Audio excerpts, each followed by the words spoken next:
Merci d'avoir accepté l'invitation. C'est assez courageux. Alors, Raphaël, avant de démarrer, je vais commencer par vous présenter rapidement et puis vous aurez l'occasion de revenir dessus ou compléter si besoin. OK? Alors, Raphaël, vous êtes sociologue et philosophe et vous êtes professeur des universités, notamment à Sciences Po Aix. Vous enseignez aussi au Collège international de philosophie et puis vous êtes aussi chercheur au Sophia Paul et chercheur invité à la Columbia University de New York. Ça résume à peu près vos différents emplois actuels. C'est ça. Comme Columbia University, vu qu'il y a eu le coronavirus qui est passé par là, pour l'instant, c'est un peu c'est un peu en pointillé. Mais ouais, même à distance, ça continue. Voilà. À distance. On peut vous voir régulièrement dans les médias intervenir sur différents sujets de société qui touchent de près ou de loin parfois la religion. Enfin, on vous voit aussi souvent dans les notions de laïcité, des choses comme ça. Et alors, ce qu'on connaît un peu moins de vous, j'ai l'impression, et que j'ai pu voir, hein, c'est que vous avez écrit un certain nombre de livres sur le bouddhisme, sur le christianisme et sur les liens qu'il peut y avoir entre les deux. Ça, on le voit un peu, enfin, on le connaît un peu moins, j'ai l'impression. Oui, oui, tout à fait. C'est moins dans l'actualité brûlante. C'est moins dans l'actualité brûlante. C'est moins brûlant. Vous avez écrit des livres sur l'islam, peut-être aussi, non? Non. J'ai écrit un livre qui s'appelle Le mythe de l'islamisation, qui n'est pas un livre sur l'islam, c'est un livre sur l'obsession de l'islam, c'est-à-dire sur l'imaginaire, la représentation, l'angoisse, etc. Pour ce que j'appelle les métaphysiques négatives. Puisque dans un sens, le fait d'imaginer qu'il y a des gens qui tirent les ficelles derrière une sorte de rideau, etc., c'est comme si on essayait de reconstituer une transcendance qui n'en est pas vraiment une. Finalement, c'est ça les théories du complot, c'est ce que j'appelle des métaphysiques négatives. Ouais, quand on n'arrive pas à avoir une métaphysique positive, une sorte de divin positif, comme on en a quand même besoin, on le fait en négatif. Dans l'autre sens. Voilà, exactement. Ok. Super. Alors, avant de commencer, j'avais une question que j'avais envie de vous poser, justement, parce que je n'ai pas trouvé la réponse. Est-ce que vous êtes ancré dans une tradition spirituelle? Alors, il y a quelques années, j'hésitais à répondre à cela parce que j'avais le sentiment que ça pouvait porter préjudice. Comme en France, on est tout de suite classé. Oui. Et comme dit Pierre Bourdieu, quand on est classé, souvent, c'est pour vous déclasser, qu'on vous classe. Mais aujourd'hui, je n'hésite pas à dire que, disons, je pratique la méditation tous les jours dans la tradition plutôt bouddhiste. Donc, j'ai suivi l'enseignement de plusieurs lamas tibétains. Ça ne m'a pas empêché de travailler dessus en tant que sociologue et en tant que philosophe avec tous les outils critiques possibles. Voilà. Et je suis quand même assez, j'ai une certaine admiration une grande admiration pour la personnalité de Jésus et puis pour certains saints chrétiens, par exemple. Je suis un grand lecteur de Saint Jean de la Croix, d'auteurs comme ça, ou de Plotin, qui ont inspiré une certaine mystique en Occident. Voilà. Ok. Maître Eckhart peut-être aussi, ou des choses comme ça. Bien sûr, je me suis intéressé à Maître Eckhart aussi. Je me suis intéressé à la mystique rhénane aussi, oui, au mouvement apophatique, à toutes ces choses-là. Je crois que ça fait partie de moi. J'essaie de le distinguer de mon travail, mais c'est en même temps lié à mon intérêt pour la religion, pour la science aussi. Je m'intéresse à qu'est-ce que la vérité, comment est-ce que ça fonctionne, est-ce que ce qui est autour de nous, qui a l'air d'être ce que c'est, est-ce que c'est vraiment ce que c'est? C'est toujours des questions que je me suis posées depuis ma plus tendre enfance. Des questions très naïves. C'est d'ailleurs ça que j'ai aimé dans vos questions. C'est qu'elles sont très naïves, mais en même temps, elles sont quand même fondamentales. La question naïve, voilà, c'est la question naissante. C'est la première question qui apparaît. Donc, ce qui importe, ce n'est pas les questions, c'est vraiment les réponses que chacun peut donner. Et puis, c'est ça, perspective. Super. On démarre? Première question? Comme vous voulez. La vie a-t-elle un sens? Alors, je crois que la question même induit la quasi-nécessité de répondre oui. Je dis clairement, je ne vais pas faire le philosophe qui va essayer de dire ni oui ni non, surmonter le sens de l'éducation. Non, la vie a un sens. Le sens, ça veut dire que je me suis orienté. C'est ça, c'est une orientation. Bon, évidemment, la vie a un sens et on ne peut pas vivre, même les humains ne peuvent pas vivre sans projeter un sens. Alors après, on peut se dire,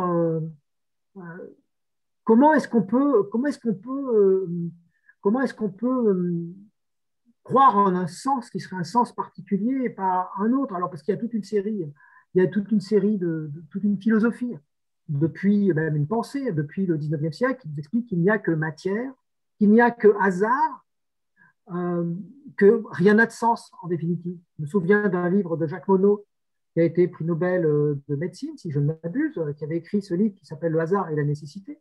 C'est un livre un peu effrayant, puisque dans ce livre, il dit que certes, il y a une nécessité, c'est-à-dire du sens, il y a un sens nécessaire, mais c'est un sens qui existe chez l'humain, il le projette, il construit, et puis, de manière plus vaste, dans le vivant lui-même, c'est certes le vivant a un sens, le problème, c'est que le vivant n'a pas de sens au regard de l'univers, c'est-à-dire qu'il est encerclé en quelque sorte par le hasard, c'est-à-dire en gros que le vivant est advenu, mais il n'aurait jamais dû advenir, c'est-à-dire qu'il n'avait pratiquement aucune chance d'advenir, hein, et donc quand il va disparaître, c'est comme s'il n'était jamais advenu, c'est-à-dire qu'il y a un sens qui est un sens qui est construit par le vivant et ensuite à l'intérieur du vivant par l'homme, mais une fois que l'homme aura disparu et ensuite le vivant aura disparu, que la Terre sera devenue une sorte d'astre froid sans vie, eh bien, il n'y aura plus aucune chance pour que se reproduise cette aventure de la vie, et quand bien même elle se reproduirait, en fait, la continuité aurait été brisée. Or, le sens suppose la continuité, donc toute mémoire aurait été anéantie, donc il n'y aurait pas de sens. Sauf que lorsque Jacques Monod écrit ce livre, il présume que l'univers dans son ensemble n'a pas de sens, justement. Or, on sait depuis que les scientifiques ont travaillé sur ce qu'on appelle les éléments comment dire, se modifient les uns à travers les autres, en quelque sorte se complexifient, qu'il y a une solution de continuité, c'est-à-dire qu'il y a une continuité entre l'univers dans son ensemble et le vivant en particulier. Et donc cette continuité, elle laisse à nouveau la place à l'idée qu'il y a un sens et qu'on peut projeter un sens sans tomber dans Teilhard de Chardin, le point oméga, un sens qui serait déterminé, prédéterminé, sans tomber même dans ce qu'on appelle le principe anthropique, mais anthropique avec un A, comme homme, anthropos, à ne pas confondre avec le principe anthropique, qui est en fait le contraire, second principe de la thermodynamique, selon lequel tout se désagrège. Non, sans tomber dans le principe anthropique, c'est-à-dire selon lequel l'existence même de l'homme serait déjà presque préprogrammée dans la constitution de la matière originelle, dans les quatre forces, force nucléaire faible, force nucléaire forte, force électromagnétique et force de gravitation. Et donc, le fait qu'on modifie un tout petit peu, hop, on n'aurait pas pu aboutir au vivant, donc pas pu aboutir à l'homme, et ça voudrait dire, à contrario, que c'était déjà préconstruit. Finalement, ça, ce n'est pas un vrai raisonnement, ce n'est pas réellement logique, si vous voulez, comme raisonnement, puisque c'est un raisonnement a posteriori où on essaye d'expliquer qu'on est nécessaire, parce que si ça n'avait pas été exactement comme ça, on n'aurait pas été. Ce n'est pas vraiment un raisonnement qui fonctionne. En revanche, aujourd'hui, ce que l'on peut dire, c'est que la science n'induit pas le fait que la vie n'a pas de sens. Et donc, si on va même plus profond encore du point de vue logique, c'est ce que déjà montré quelqu'un comme Emmanuel Kant, ou même une multitude d'autres, on n'est pas obligé de croire en un Dieu particulier ou dans une transcendance particulière. Par contre, la logique même qui régit le monde que nous percevons, qui est ce rapport de cause à effet, cette logique même, pour être logique, a besoin d'être dépassée par quelque chose qui n'est pas elle. C'est ce que Kant explique très bien lorsqu'il parle des antinomies de la raison pure. Il dit qu'à un moment donné, pour que le système des causes et des effets qui régit tout ce que nous percevons puisse fonctionner, il faut qu'il y ait quelque chose qui ne soit pas régi par ces causes et ces effets. Moi, c'est ça, à mon sens, qui confère le sens du point de vue logique. Voilà. Alors, justement, là, vous faites bien la transition avec la deuxième question. Parce que vous parlez effectivement d'une cause qui transcenderait ce qui existe. Une cause qui ne serait pas une cause au sens mécanique du terme, Ouais. mais qui serait une sorte de débordement de toute cause, qui déborderait toute cause et qui finirait par justifier l'existence de ce que je perçois comme cause et comme effet, et dont je ne peux rien dire finalement. Ça déborde, mais c'est inclus dans ce qui est… Ça déborde, ça justifie, c'est à la fois inclus, mais c'est inclus sans que je puisse y avoir entièrement accès dans ma perception. Je vois. Même si je peux y avoir accès par un autre biais, c'est ce que Bergson appelle l'intuition. C'est-à-dire une sorte de vision qui serait une vision directe, mais qui n'est pas, ou ce qu'on trouve, c'est Saint Jean de la Croix, par exemple, mais qui n'est pas, puisque dès que j'essaye d'en faire une représentation, immédiatement, je l'étale, si je puis dire, dans l'espace et dans le temps, et l'étalement ne lui rend pas sa nature. Oui, je comprends. OK. Du coup, deuxième question. Dieu, pour vous, c'est 3 petits points. Alors, pour moi, Dieu, alors, dès qu'on pense Dieu, le problème, c'est justement les imaginaires de Dieu. C'est-à-dire les imaginaires, les écritures de Dieu. Comment est-ce que Dieu, on a essayé de le cerner, de le définir. Par définition, pour moi, Dieu, c'est ce qui ne peut se définir parce que c'est ce qui déborde. Justement. Comme c'est ce qui déborde, si j'essaye de définir ce qui déborde, forcément, le mot même de définition, ça veut dire donner des bords. C'est ce que veut dire définition. C'est donner des limites. Comme Dieu, c'est ce qui déborde, si je donne des limites à ce qui déborde, il y a déjà une contradiction dans les termes. Voilà. Donc pour moi, Dieu, c'est ça. Et je ne saurais le définir autrement, si ce n'est, comme dirait Kant, non pas en raison pure, je ne peux pas le définir en raison pure, je suis juste obligé de faire le pari, un peu un pari à la Pascal. Par contre, je peux non pas le définir, mais par contre le vivre en raison pratique, c'est-à-dire à travers les choix que je peux faire dans mon existence, ou ce que je peux éprouver en situation de méditation, lorsque je me mets littéralement, lorsque j'essaye en tout cas de me mettre à nu, lorsque j'essaye de percevoir comme on dit dans l'école de méditation que je pratique, ce qu'on appelle en quelque sorte percevoir la transparence de son propre esprit. Percevoir la transparence de son propre esprit, c'est comme si d'un seul coup il y avait une sorte de lien avec ce qu'on pourrait appeler Dieu, mais qui ne peut pas être ce vieillard chenu que l'on représente parfois d'une manière ou d'une autre, sans critiquer outre mesure même l'image de vieillard chenu et autres. Parce que finalement, si Dieu c'est ce qui déborde, ça veut dire que Dieu c'est aussi ça. Quelque part aussi. Ouais. Exactement, c'est-à-dire que même l'image la plus naïve, je ne crois pas qu'il faille s'en moquer. Je crois que ça révèle qu'à partir du moment où ça fait quelque chose à ceux qui le perçoivent et que ça les aide à avancer, ben c'est déjà pas mal, même si pour moi, Dieu, ce n'est pas ça. En fait, il faut que l'image reste un moyen et pas un but en soi. Exactement. Il faut toujours garder à l'esprit que cette image, elle peut révéler quelque chose tant qu'elle m'aide à avancer. C'est juste en cela où elle est positive. Je comprends. Merci. Troisième question. Après la mort, stop ou encore? Alors, il y a juste une chose que je voudrais modifier dans la série de vos questions de la troisième, c'est sur fusion dans le grand tout, entre parenthèses, idée bouddhiste. C'est ce qu'on croit du bouddhisme. On m'a déjà fait la remarque, en fait. Ah bon, d'accord. Parce que, mais bien que vous le disiez, effectivement. Oui, parce que cette vision océanique de la disparition de soi, etc., non. Ce qui disparaît dans le bouddhisme, c'est l'image fallacieuse de soi qui nous trompe sur ce que nous sommes vraiment, justement. C'est pour ça que dans le bouddhisme, vous avez ce qui a introduit une confusion, l'idée du salut dans le bouddhisme. Parce qu'il y a un véritable salut. C'est faux de dire que ce n'est pas une religion du salut. Le salut, c'est justement sortir de cette situation limitée. C'est le nirvana. Nirvana, ça veut dire, étymologiquement, souffler la bougie, ce qui a été traduit par extinction. Et les moines jésuites arrivés en Asie ont traduit ça par « Ah, ça veut dire que c'est une religion du nihil, de l'extinction, donc de la fusion, on pourrait dire dans le grand tout, de la disparition de soi. Et ça les a horrifiés. Sauf que, à côté de ça, il y a l'idée d'illumination, la body. Donc il faut savoir, est-ce que c'est l'extinction? Enfin, on allume ou on éteint? Ou est-ce qu'on éteint ou on allume? En réalité, c'est les deux.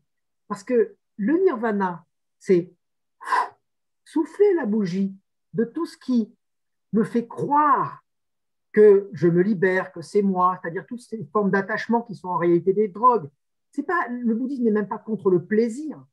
Il est contre le fait que je me fais croire que c'est du plaisir, alors que c'est un plaisir qui a besoin de l'intermédiaire du regard d'autrui, par exemple. C'est-à-dire que je crois que j'ai du plaisir en ayant une Lamborghini, alors que je suis content de me balader avec la Lamborghini, ce qui n'est pas exactement pareil. Si ça se trouve, elle me fait mal, c'est dans les bosses, vous voyez. Et donc, c'est ça l'idée. Et donc, le nirvana, c'est souffler la bougie de toute cette espèce de jeu d'ombre qui finalement est mon ego, mais n'est pas vraiment moi. Et lorsque tout cela disparaît, ce jeu d'ombre disparaît, qu'est-ce qui apparaît? C'est ça l'illumination. C'est pas le vide, c'est pas noir, en fait, c'est pas sombre, il n'y a pas de disparition. Ce qui apparaît, c'est ma singularité, mais ma singularité qui serait absolue, qui, elle, n'est pas dépendante de mes passions, de tout cela, etc., et qui ne disparaît pas dans le grand. C'est pour ça qu'il y a les deux. Bodhi, qui a fait Bouddha d'ailleurs, et nirvana, extinction. C'est l'extinction du jeu d'ombre, donc de l'illusion, de la projection, qui me fait voir le réel qui est déjà en soi-même complètement illuminé. Donc, quand on parle de non-moi, de anatman, de tous ces c'est ça, anatmia ou anatman, voilà. Oui. C'est le non-moi égotique, quelque part. C'est-à-dire, c'est l'ensemble des projections qui constituent ce que je crois être le moi. C'est ce qu'on appelle aussi une autre version dans le grand véhicule, dans le bouddhisme plus de l'idée d'anatta ou anatmia, sanskrit, anatta en pali, anatmia en sanskrit, c'est le concept de shunyata qui veut dire l'oignon, l'oignoïté, c'est-à-dire que j'épluche l'oignon et à force d'éplucher, c'est-à-dire toutes ces apparences, la richesse, le ceci, au bout d'un moment, à la fin, je crois qu'il y a un noyau que je vais enfin toucher. En fait, il n'y a rien, mais ce rien, ce n'est pas le nil du rien négatif. Ce rien, c'est le fait que d'un seul coup, je suis disponible à tout. Je n'ai plus besoin de m'arrêter. Ça ressemble assez, justement, puisque vous parliez de Maître Eckhart, ça ressemble assez à certains sermons de Maître Eckhart, à la mystique rhénane, à la méthode apophatique. Des choses comme ça. Comment? Eckhart, je crois que Maître Eckhart parlait d'union sans confusion ou des choses comme ça, non? C'est ça, et puis surtout l'idée de dire ce que n'est pas Dieu, ce n'est pas ça, ce n'est pas ça, ce n'est pas ça, ce n'est pas ça, ce n'est pas ça. Est-ce que ça veut dire que parce que je dis que ce n'est pas ça, ce n'est rien? Non. Parce que je dis que ce n'est pas ça, je veux dire que c'est beaucoup plus que tout ce que je pourrais en dire, qui, en fait, ce que je pourrais en dire, justement, c'est presque rien. Oui. C'est l'inverse, en réalité. Okay. Donc, après la mort, continuation, il y a une réponse qui est la réponse des bouddhistes que je ferai mienne en l'occurrence, c'est de dire, à partir du moment où je me rends compte qu'il y a un continuum psychique, dans le fait même que nous sommes en train de parler qu'il y a un continuum, ce continuum ne peut pas s'arrêter. C'est-à-dire qu'on voit bien que la mort, dans son rapport au physique, c'est aussi un continuum, c'est-à-dire que lorsqu'on est détruit, si on est incinéré, on se transforme en fumée, si on est dans la terre, etc., etc. Et bien de la même manière, ce continuum psychique qui est là, eh bien lui non plus, il ne peut pas se dissoudre. C'est ça ce qu'on appelle le karma en réalité. Donc ce continuum, parce qu'il est un continuum, il a pour essence ou vertu principale de continuer. D'accord. Je comprends mieux, mais c'est vrai que alors moi, je me suis permis de d'écrire ça parce que c'est quand même quelque chose que je vois revenir assez souvent dans les… Oui, mais c'est vrai que c'est ce qu'on imagine. C'est un peu une projection aussi, justement, d'une certaine forme de nihilisme occidental projeté sur le bouddhisme. Oui, c'est ça. C'est intéressant de se sourcer sur ça, ouais, effectivement. Très bien, on passe à la 4e question. Un personnage spirituel qui vous a particulièrement marqué? Alors, un personnage spirituel qui m'a marqué, alors oui, je dirais, je sais que beaucoup de vos intervenants ont cité ce personnage très connu, qui est le Christ. Jésus. Et effectivement, c'est quelqu'un qui m'a marqué dans les moments de tristesse. Moi qui suis assez hypochondriaque, qui ai toujours peur de beaucoup de choses depuis que je suis tout petit, en tout cas quand j'étais petit, ça me mettait du baume au cœur, ça avait quelque chose de thérapeutique. Alors aussi, effectivement, les sermons du Bouddha, mais je dirais un personnage qui est un peu moins connu, qui m'a marqué vraiment depuis mon adolescence en tout cas, c'est Milarepa. Milarepa, d'accord. Milarepa, bon, c'est celui qui a écrit des poèmes et qui était un personnage qui, à la base, il est mal parti, il a été trahi, puis lui-même, il s'est vengé, en se vengeant, il est devenu criminel, etc.